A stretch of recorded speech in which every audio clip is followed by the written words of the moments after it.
peu jeune pour présider au désigné de Cheverny. Donc c'est mes parents qui s'en occupent, et mon père en particulier pour tout ce qui est activité touristique, et c'est véritablement lui qui professionnalise à ce moment-là l'ouverture au public. Donc là, on est au tournant des années 1970, donc là, effectivement, ça nécessite qu'on change véritablement de braquet. Alors, dans les évolutions, jusqu'à présent, il y avait 6 pièces qui étaient ouvertes au public. Alors, 6 pièces qui sont ouvertes au public, quand il y a 80, 90 000 visiteurs dans l'année, ça peut aller. Et quand on arrive en 75, 76, 77, où effectivement on commence à en avoir 160, 170 000, presque 200 000, là on assiste à un peu ce qu'on appelle des phénomènes de congestion. Donc là il faut bien prendre des mesures. Hein. Et c'est la raison pour laquelle en 1985, donc, nous avons ouvert les appartements que nous occupions côté ouest à la visite. Hein, et ça a eu pour effet non seulement d'améliorer considérablement la fluidité à l'intérieur du château, hein, et c'était déjà quelque chose qui permettait de continuer à se professionnaliser, parce que même quand il y avait beaucoup de monde, la visite du château restait tout à fait agréable. Et puis surtout, on vendait, entre guillemets, Cheverny comme un château privé, et donc en gros un château habité, à taille humaine, à atmosphère habitée. On ne montrait que des pièces d'apparat. Et puis le fait de montrer les pièces dans lesquelles en fait nous venions d'habiter, tout d'un coup ça apportait, je veux dire, une délicieuse complémentarité à la visite du château.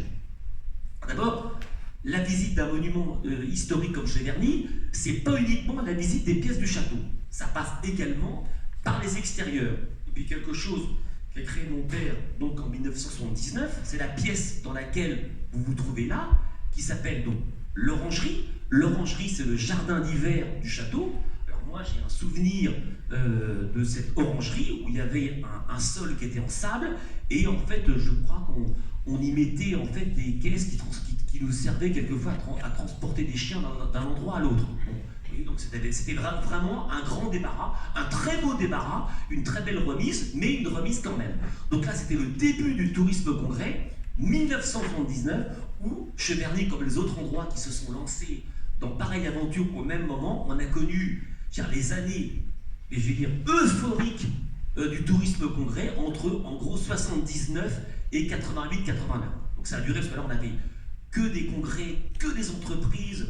Quels sont vos prix pour venir à Cheverny? 7 ans, non, c'est pas assez cher, je vous en donne le double. Oh, mais écoutez, merci monsieur, merci madame. Donc ça a été des années absolument euphoriques, et ça a été une diversification extrêmement heureuse dans l'ouverture de Cheverny au public.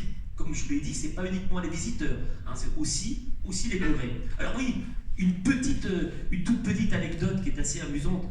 Après nous, comment on peut vivre l'ouverture d'un château au public 7 jours sur 7 quand on est enfant et qu'on habite un château? C'est pas évident. Avec mon frère, on était passionnés, on aime toujours, on aime beaucoup le football, hein, et on allait jouer sur les pelouses. Alors avant, tout le parc n'était pas ouvert, donc en fait il y avait une partie du parc que nous nous réservions, et en fait il fallait qu'on quitte le château pour marcher un petit peu et avoir quelques pelouses sur lesquelles on pouvait pousser un ballon. Bon, et j'ai le souvenir qu'il fallait attendre avant de mettre nos crampons, qu'on voit qu'il n'y ait pas trop de visiteurs, qu'on ait le temps de se glisser entre 2 groupes de visiteurs pour pouvoir aller jouer. Voilà. Donc assez vite, on a toujours considéré, même enfant, que l'ouverture de Cheverny au public faisait partie désormais de l'ADN de Cheverny.